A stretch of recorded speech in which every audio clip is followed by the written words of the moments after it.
బీసీలపై కుట్ర రాజకీయాలు జరుగుతున్నాయని రామచంద్ర యాదవ్ అన్నారు. వైసీపీ ప్రభుత్వం లాగే టీడీపీ బీసీలను వంచిస్తుందని ఆగ్రహం వ్యక్తం చేశారు.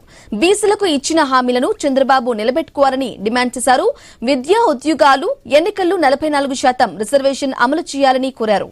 రాజధాని భూముల కేటాయింపులో పారదర్శకత లేదని ఆరోపించారు. అమరావతిలో బీసీలకు కనీసం 1000 ఎకరాల భూమి కేటాయించాలని డిమాండ్ చేశారు. అమరావతి ప్రజా రాజధానిగా ఉండాలని, అన్ని వర్గాలకు న్యాయం చేయాలన్నారు. తమ డిమాండ్లు నెరవేర్చే వరకు బీసీ ధర్మ దీక్ష కొనసాగుతుందని హెచ్చరించారు. బీసీల యొక్క కులగణనతో పాటు విద్యా, ఉద్యోగ, స్థానిక సంస్థల ఎన్నికల్లో 44% రిజర్వేషన్ ఈనాటి హామీ కాదు. తెలుగుదేశం పార్టీ ఆవిర్భావం నుండి హామీ ఇచ్చి బీసీలను వెన్నుపోటు పరుస్తున్నారు.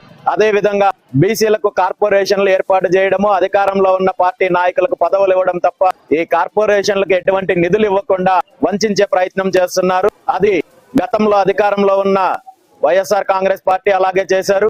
ఈ రోజు అధికారంలోకి వచ్చిన తెలుగుదేశం పార్టీ బీసీలు మాకు వెన్నెముక అని చెప్పుకునే ముఖ్యమంత్రి చంద్రబాబు నాయుడు గారు బీసీలకు ఇచ్చిన హామీలను నెరవేర్చకపోగా బీసీల వెన్నెముక విరిచే ప్రయత్నం చేస్తున్నారు.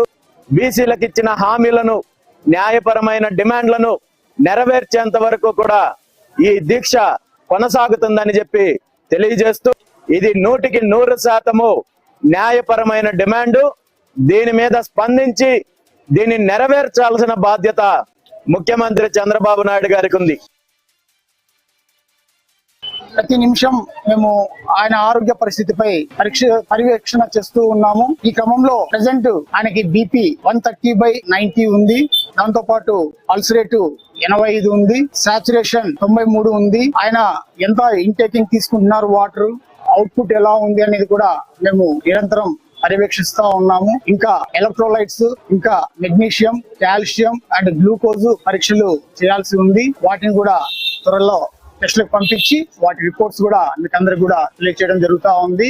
వీలైనంత త్వరగా అన్నగారు కూడా ఒక నిర్ణయానికి వచ్చి ఈ సమస్య త్వరగా జటిలం కాకుండా త్వరగా ముగింపు జరిగి అటు ప్రభుత్వాలకు ఇటు ప్రజలకు అంతా మంచి జరగాలని చెప్పేసి ఒక వైద్యుడిగా నేను కోరుకుంటూ ఉన్నాను.